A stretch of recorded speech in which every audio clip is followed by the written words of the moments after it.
Hi guys, जैसा कि हमने अपने पिछले तीनों लेक्चर वीडियो में रिलेटिव प्रोनाउंस के बारे में पढ़ाया, तो जो आज का भी लेक्चर वीडियो है ये रिलेटिव प्रोनाउंस पर ही है और इसमें रिलेटिव प्रोनाउन से संबंधित डिफ़िकल्ट रूल्स ना बता करके हमने कुछ अदर्स पॉइंट जो हैं यहाँ पर लिए हैं।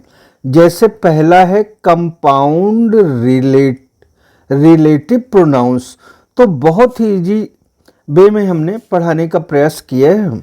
उम्मीद है आप लोगों को पसंद आएगा और आप समझ भी पाएंगे। तो कंपाउंड रिलेटिव प्रोनाउंस क्या है? देखिए, कंपाउंड का मतलब होता है संयुक्त, जुड़ा हुआ। अपने कंपाउंड सेंटेंस में भी पढ़ा होगा। और कॉम्प्लेक्स मीन्स होता है मिश्रित, जटिल हिंदी में। तो कंपाउंड का मतलब एडेड, यानी जुड़ा हुआ। तो वे प्रोनाउंस जिनके अंत में इवर, सो इवर लगा रहता है, यानी ये शब्द लगे रहते हैं, कंपाउंड रिलेटिव प्रोनाउंस कहलाते हैं। तो कंपाउंड रिलेटिव प्रोनाउंस क्या हुए? जो रिलेटिव प्रोनाउंस एक से ज्यादा शब्दों से मिलकर के बनते हैं वो कंपाउंड रिलेटिव प्रोनाउंस हुए। एक से ज्यादा शब्दों से मिलकर के बनने वाले, जैसे हिंदी की तरह उनमें संधि विच्छेद किया जा सकता है, हिंदी और संस्कृत की तरह। तो जिनमें संधियां होती हैं, जिनमें जॉइंट्स होते हैं, वो मोनोसिलेबल वाले वर्ड्स नहीं होते हैं, उसमें एक से ज्यादा शब्द संयुक्त होते हैं। जैसे हु में इवर जोड़ दिया, हु यूर। और एक बात का ख्याल रखें, जिस रूप में हमने लिखा है हु अलग हो, इवर अलग हो, ऐसा नहीं होता है। हु यूर एक ही शब्द है। Whosoever, whichever, whoso ये भी एक शब्द होता है। Whatever, whichever, whatsoever आदि कुछ शब्द और भी हो सकते हैं। इंपॉर्टेंट वर्ड्स को ही हमने लिया है। तो एग्जाम्पल हमने लिया है, जैसे whoever comes late will be punished. तो हु एवर, इसको हमने अलग अलग लिख दिया है, लेकिन ये एक ही शब्द है। Who ever, who plus ever, तो मिलकर के हु एवर बना है और एक ही शब्द में लिखा जाएगा, दो अलग अलग शब्दों में नहीं लिखा जाएगा। हमने जानबूझ करके लिख दिया है कि आपको संधि दिखा सकें। तो ये लिखा किस रूप में जाएगा? जैसे ये लिखा गया है। तो whoever comes late will be punished, इसका अर्थ ये हुआ कि जो कोई भी लेट आएगा पनिश किया जाएगा। यानी कोई भी, वो कोई भी हो, जो कोई भी लेट आएगा, देर से आएगा, उसको दंड दिया जाएगा। अगला सेंटेंस हमने लिया है, you can do what you likes. आप जो कुछ भी चाहे कर सकते हैं, आप कर सकते हैं जो कुछ आप पसंद करते हो। यानी यहां पर जो है वो वाट यूर का मतलब है जो कुछ भी, यानी जो कोई कार्य। और यहां पर हु क्यों लगा है, हु यूर क्यों लगा है? जो कोई व्यक्ति, जो कोई पर्सन लेट आएगा उसको दंड दिया जाएगा।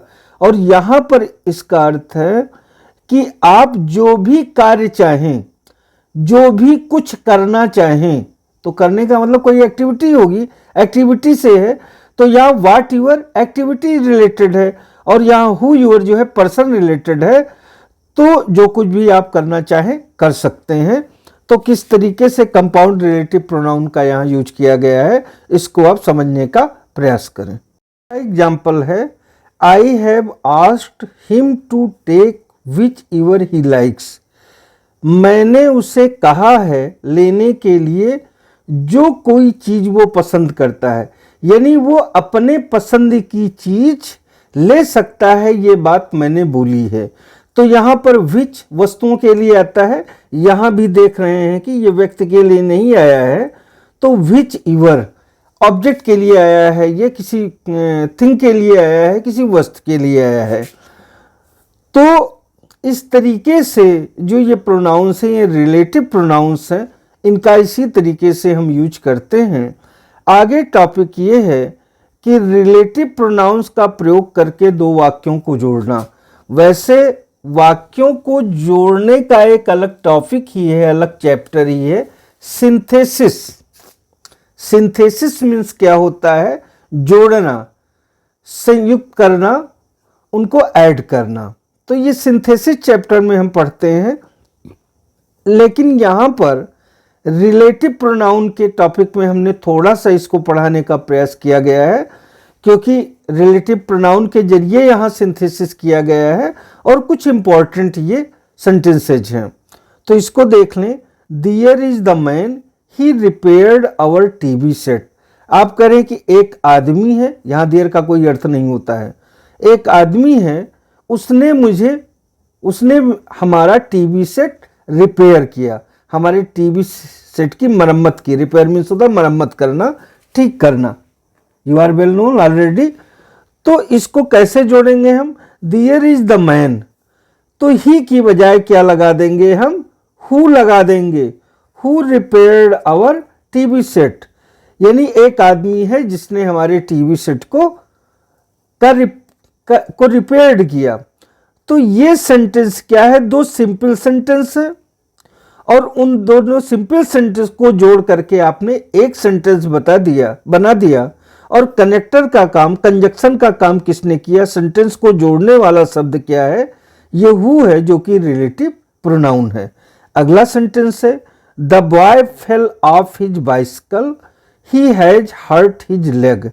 लड़का अपनी बाइसिकल से गिर पड़ा, अपनी साइकिल से गिर पड़ा, और उसने अपनी टांग को चुटैल कर लिया, यानी अपनी टांग को पर चोट पहुंचा ली उसने, उसकी टांग चोटिल हो गई। तो इस सेंटेंस को जोड़ा गया है, the boy who fell off his bicycle has hurt his leg. लड़का जो कि साइकिल से गिर गया, उसकी टांगों में चोट लग गई। तो यहां पर भी जो है हु शब्द लगा दिया गया, तो फिर ही लिखने की जरूरत नहीं है। ये दोनों अलग अलग सिंपल सेंटेंस है। यहाँ बाइसिकल तक द बॉय से और ही से लेग तक दूसरा सिंपल सेंटेंस है, और दोनों को हु से जोड़ करके हमने एक सेंटेंस बना दिया। दूसरा एग्जाम्पल हमने लिया है, our nephew invited us to tea we like him very much. हमारे भतीजे ने हमें चाय पर आमंत्रित किया। We like him very much, हम उसे बहुत ज़्यादा पसंद करते हैं। तो इसको जब हमने, ये पहला यहाँ से यहाँ तक सिंपल सेंटेंस हुआ, और दूसरा यहाँ से यहाँ तक, यानी सेंटेंस नंबर 1 और सेंटेंस नंबर 2। अब इसको हमने ऐड करके एक सेंटेंस बना दिया, our nephew whom we like very much invited us to tea। तो यहाँ whom से हमने जोड़ा कि हमारा भतीजा जिसे हम बहुत ज़्यादा पसंद करते हैं। whom का मतलब क्या हुआ यहाँ पर? जिसे, यानी जिसको, जिसे या जिसको हम बहुत ज़्यादा पसंद करते हैं, उसने मुझे चाय पर आमंत्रित किया। चौथा सेंटेंस हमने लिखा है, this is the picture it was painted by my sister. तो पहला सिंपल सेंटेंस यहाँ से यहाँ तक हुआ, दिस इज द पिक्चर, ये वही पिक्चर है, वही तस्वीर है, it was painted by my sister, ये मेरी सिस्टर के द्वारा पेंट की गई। तो इसको हमने this is the picture which was painted by my sister, ये वही पिक्चर है जो कि मेरी सिस्टर के द्वारा पेंट की गई। तो यहाँ इट का स्थान क्या ले रहा है? विच ले रहा है, और विच जब लगा देते हैं तो दोनों सेंटेंस जुड़ जाता है, फिर फुल स्टॉप यहाँ लगेगा। तो इस तरीके से जो है हम रिलेटिव प्रोनाउन के जरिए दो दिए गए सेंटेंसेज को हम जोड़ते हैं। सेंटेंस 2 से अधिक भी हो सकते हैं।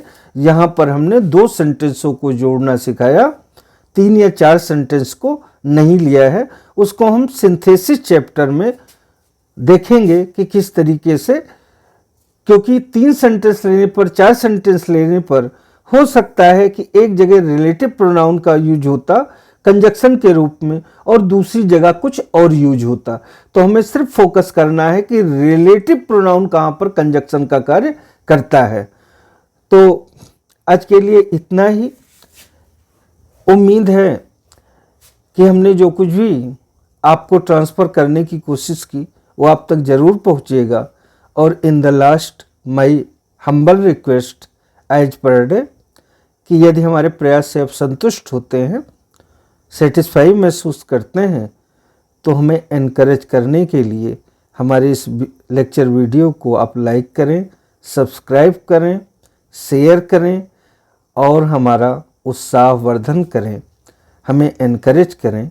इससे हमें टॉनिक मिलेगा, टॉनिक का काम करेगा आपका ये सहयोग।